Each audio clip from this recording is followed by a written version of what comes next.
Nani Vishwanath, welcome to the Human Capital Innovations Podcast. Thanks so much. I'm so happy to be here. It is a pleasure to be with you. You're joining us from the Seattle area. I'm south of Salt Lake City in Utah. And today we're going to be talking about lesser known ways in which organizations can focus on a more inclusive employee experience. Of course, we talk about diversity, equity, inclusion, and belonging a lot. That's gained more traction over the last several years, over the last decade. But I think many leaders are still wrestling with how they can actually go about engaging in this space. There's still a lot of nervousness around engaging in the space. And so I'm hoping today, as we have this conversation, perhaps we'll provide the audience with a few tidbits and nuggets that are perhaps a little bit different than the way you thought about it before, and give you something that you can take away and try within your teams and within your organizations later today and this week and next week. As we get started, I wanted to share Nani's bio with everybody. Nani Vishwanath is a dynamic consultant, speaker, educator, writer, and marketer in the diversity, equity, and inclusion space. She works with an organization called the Courage Collective, which brings a focus to more inclusive employee experiences. She has been deeply involved in social change work for the last 10 years, with experience ranging from higher education to tech and retail sectors. Her personal mission is to elevate the voices of the unheard, and she has developed a way for working that centers the perspectives of historically excluded communities. Nani is passionate about developing empathy-based conversations that push past the status quo toward real and sustained change. She is also a proud first-generation American with South Asian roots and is a working parent as well. And I could go on. She's been published many places as a real thought leader in the space. Nani, anything else you would like to add or highlight for the audience before we dive on in? That was a great summary. Thanks so much for sharing. Yeah, you bet. All right, well, let's go ahead and lay the groundwork now. You've been working in the social change space and particularly within the diversity, equity, and inclusion space now for quite a while. What got you into this work? It can be a fraught work. It can be at times, overwhelming. It can be a heavy work to be a part of. So what got you into it, and what has helped sustain you to be an advocate in this space? I was a part of this work before this work became a clear part of many corporations, and it just wasn't known as diversity, equity, and inclusion in the way that it is today. My education was in the higher education space, a lot of focus on social justice, but really was about who are these places designed for? What are these systems really hoping to perpetuate? And who are they leaving out in the equation? And so for a long time, I have had a critical lens on many places, whether it be higher education, whether it be corporate America, whether it be the systems we use in between all of those types of workplaces, and wondering who are these things built for? Now, of course, in 2020, I was at a tech company working in HR, kind of trying to grow some diversity and inclusion efforts from the ground. Many folks like myself do this on top of their day job because there wasn't resourcing or budget to really support DEI efforts in a workplace. So I was pushing some work from the ground up, trying to build a strategy on top of my day job, leading an employee resource group. And then 2020 happened, the murder of George Floyd happened, and there was this sudden conversation about what is diversity, equity, and inclusion? What is anti-racism? What is our responsibility collectively when it comes to this conversation? And I suddenly realized that what I wanted to do was what I'd always wanted to do all along, was create cultures where people really felt like they could be seen, heard, and feel like they truly felt like they belong. And the conversation in 2020 sort of galvanized me and others to jump into that more actively. And so I started to think about opportunities to really lead that conversation rather than pushing it up a hill.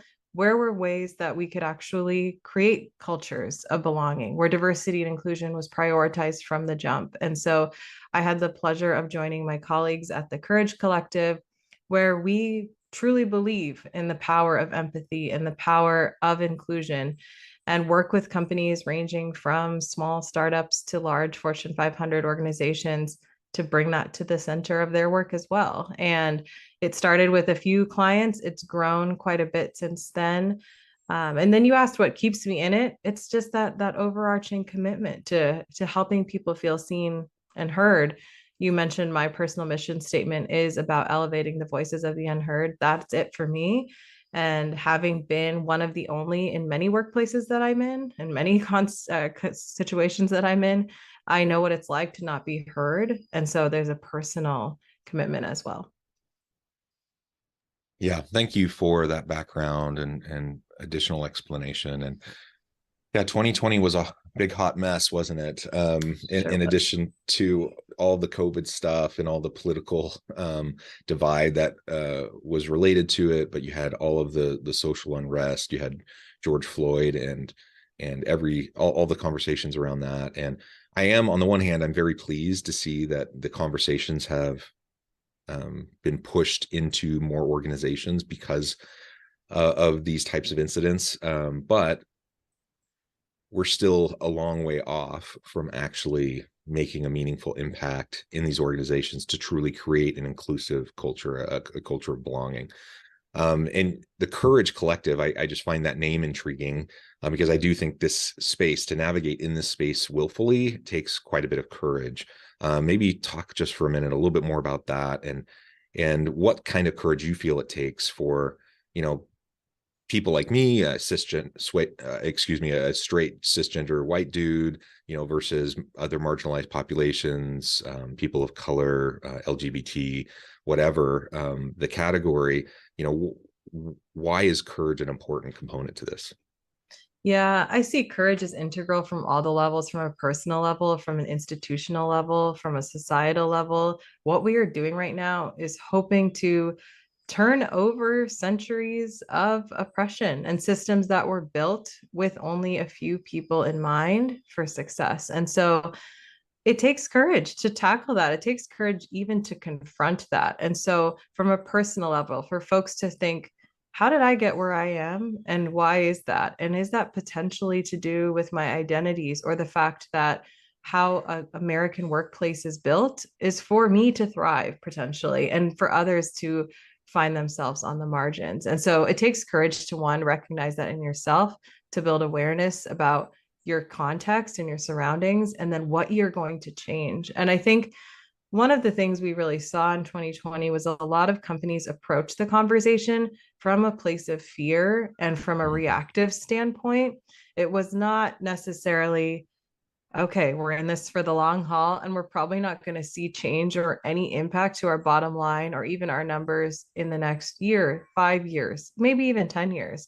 That takes courage to say we're in it, we're going to sit with the mess, and we're going to work through it, because what we're doing is undoing centuries of harm, right? It's not going to turn around right away. But when companies came from this place of fear and reactivity, people burn out. The long-term effectiveness is less impactful.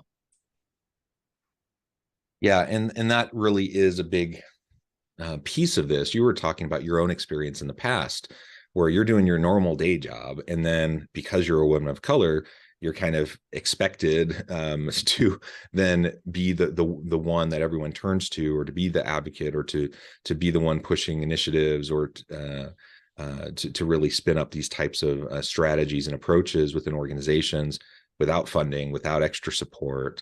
I mean, it's no wonder people burn out. It's an incredible, I can only imagine it's got to be incredibly exhausting. I find it exhausting, and I am the guy sitting here with all the privileges that make, life more comfortable for me. And so as leaders, we need to recognize first and foremost, not only do we have systems of oppression, systematic inequities embedded throughout society, throughout our organizations, that need to be resolved, but we also just need to think like where the rubber meets the road, just like workload, just like basic elements around how we want to have these conversations, so that we're not putting the burden on the very people that are the ones already at a disadvantage, because that just further puts you at a disadvantage, right? Totally, totally. The thing I would love to see more leaders do is own when their strategy or their plan didn't work. And what we're doing in the world of diversity, equity, inclusion, and more broadly, the employee experience, we're at a really interesting inflection point societally as it comes to the world of work. And we're doing a lot of building from scratch and trying new things.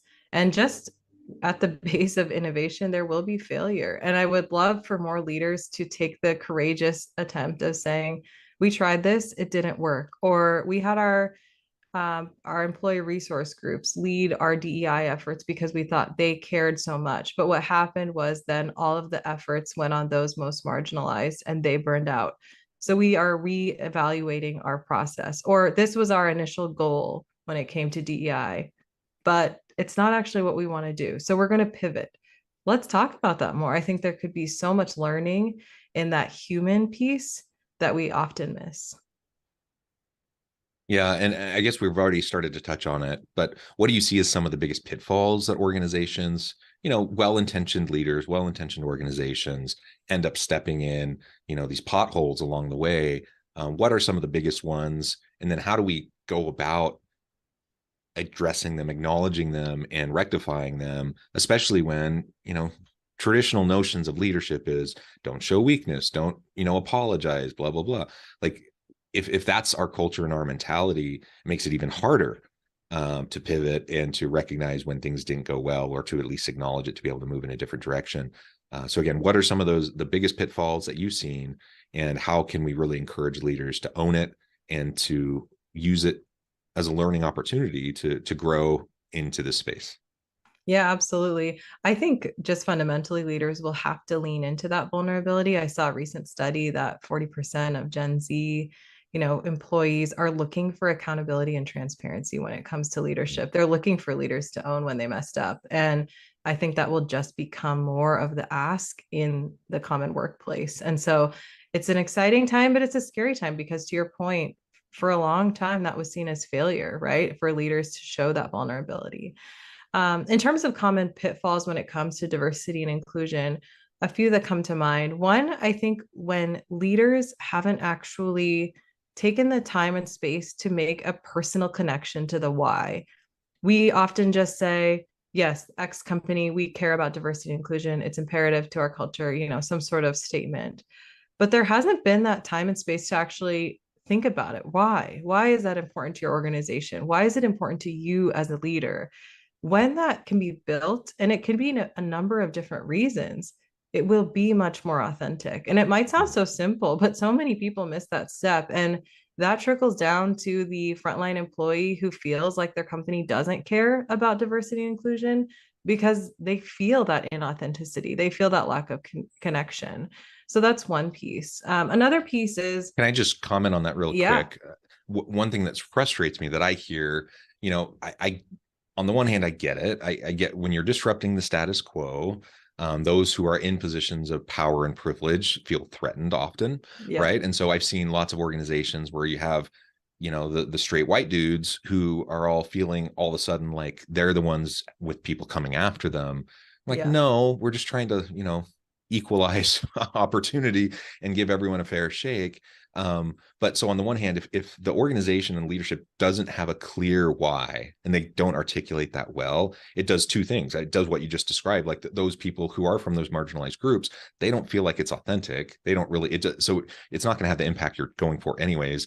But also, the other group, the group that has the privilege, that feels like they are the ones having to give something up, they also don't understand the why. And so then they start to spin notions of, whatever, I don't know, whatever rhetoric you want to use to try to explain away these types of things and say, oh, it's just a PR thing or whatever. And so they don't buy into it the same way that they should. And ultimately, it's just not going to be impactful because there's no clear articulation of that vision of what you want and are aspiring for and the why behind it. So that why, it truly is very important.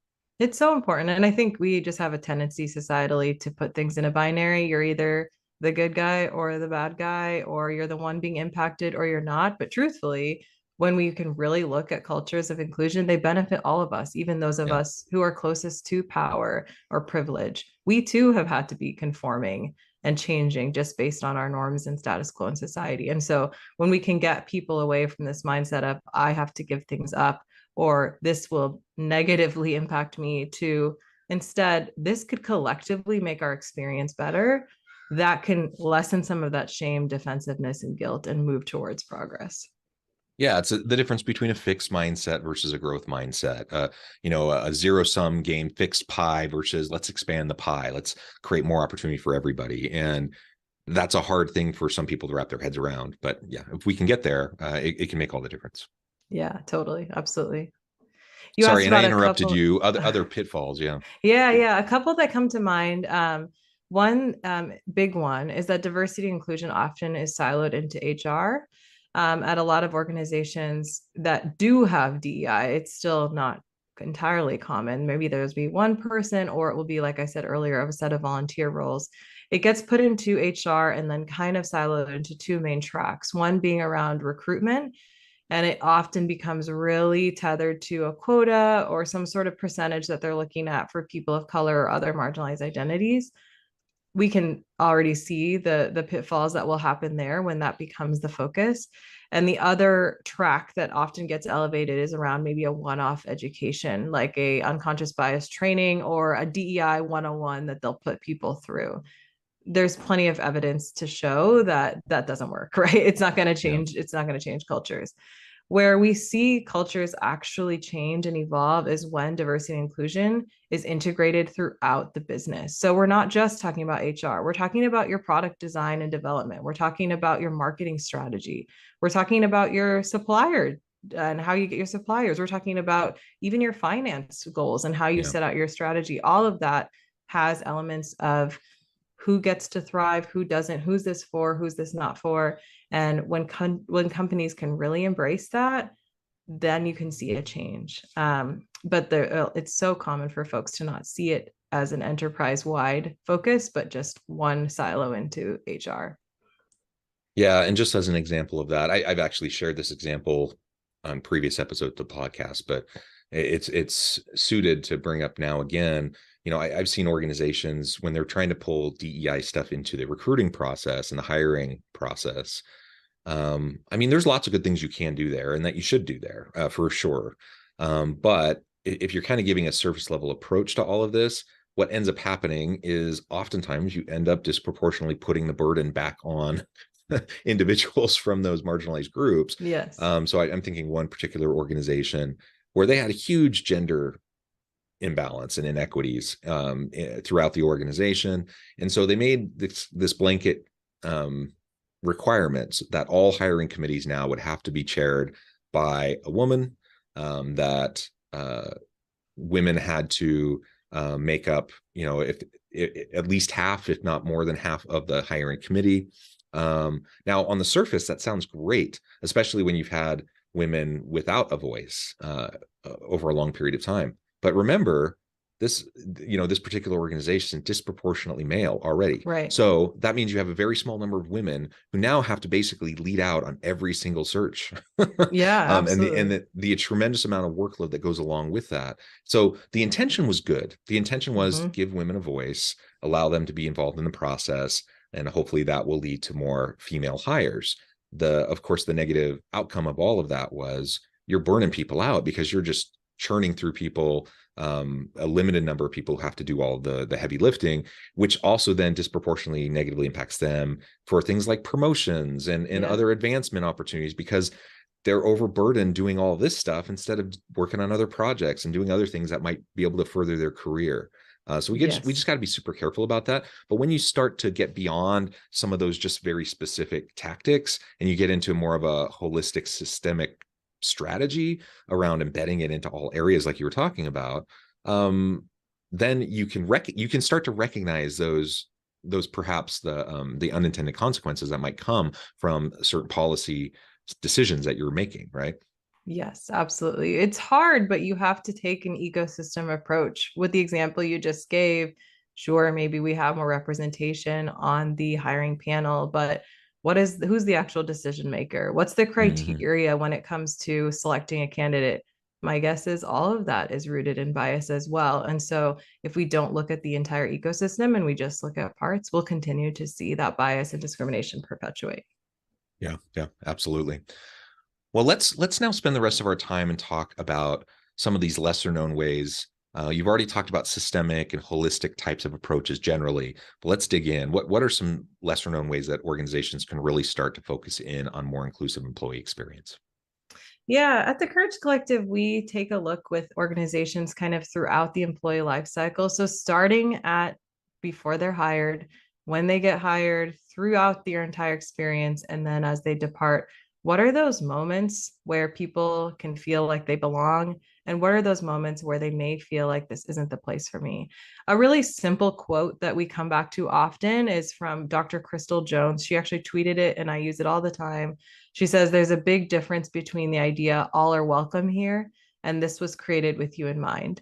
And That is so good. it's so There's good. such a difference. There's such a difference, right? And we all have been in cultures that are an all are welcome here mentality where we know when we get there, we have to shed parts of ourselves or we have to fit in or conform in You're order to welcome as thrive. long as you look and act like us. Exactly, exactly. And so as we think about that entire employee life cycle, when it comes to the hiring process, when it comes to promotions or performance management, even when it comes to culture building, when you get together as a company in person or virtually, who is it built for and who is left out? And just using that simple equation can really help you think about things. So a really simple idea that we've been working with organizations on is just in this current environment of hybrid versus in-person versus remote work, organizations are looking at ways to get people engaged for in-person community building.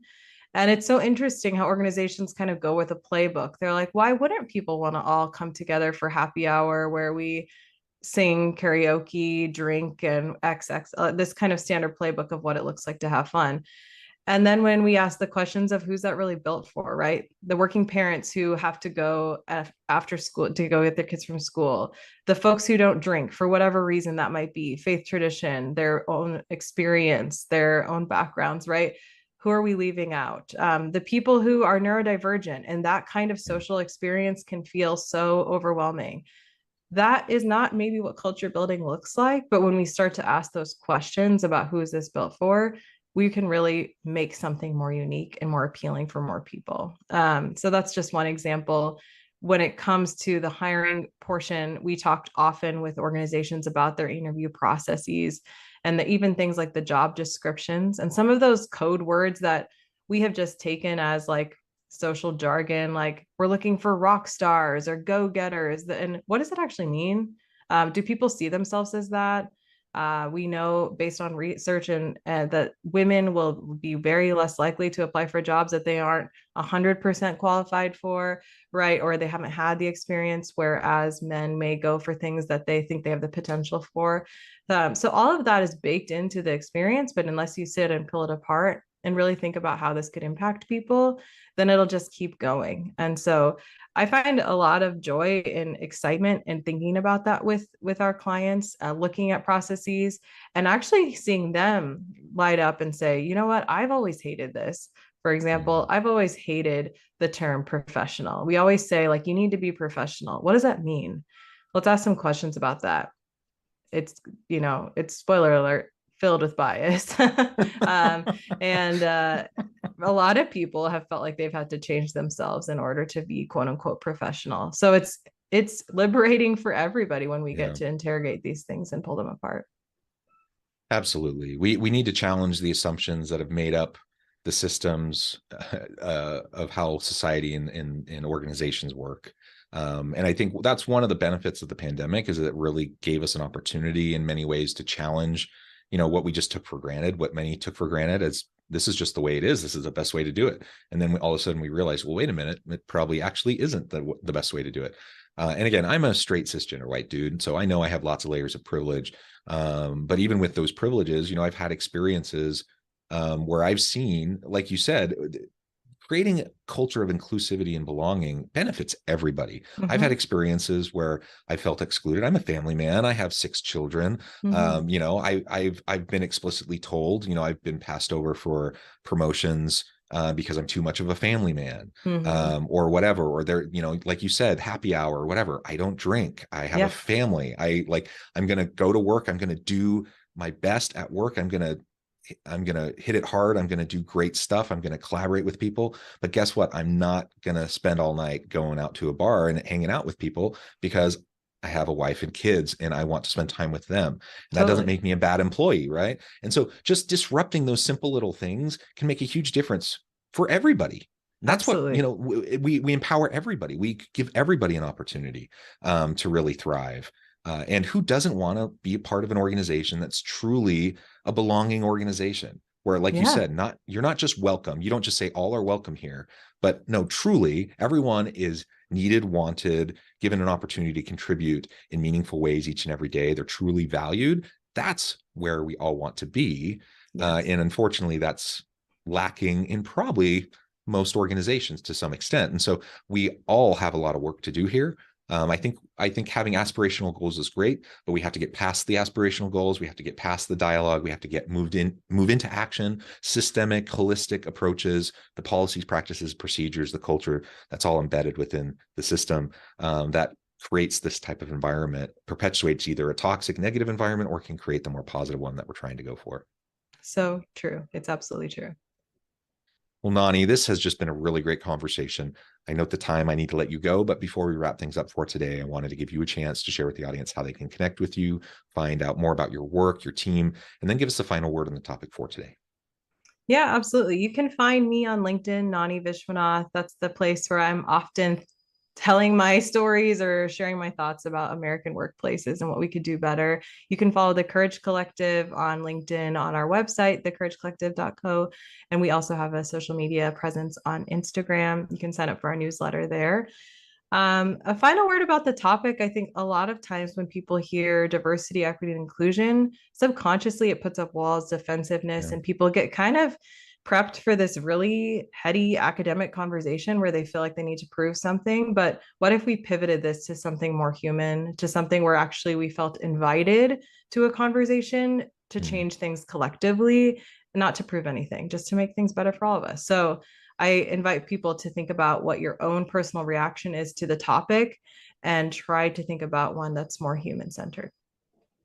I love it. I love it. Human-centered diversity, equity, inclusion, and belonging efforts. I think every organization needs it. I think every leader has some opportunity to do some self-reflection, some soul searching, and to think about your team and your stewardship, your span of responsibility within your organization. Nani, it's been a real pleasure. I encourage the audience to reach out, get connected, find out more about what you can do for them. And as always, I hope everyone can stay healthy and safe, that you can find meaning and purpose at work each and every day. And I hope you all have a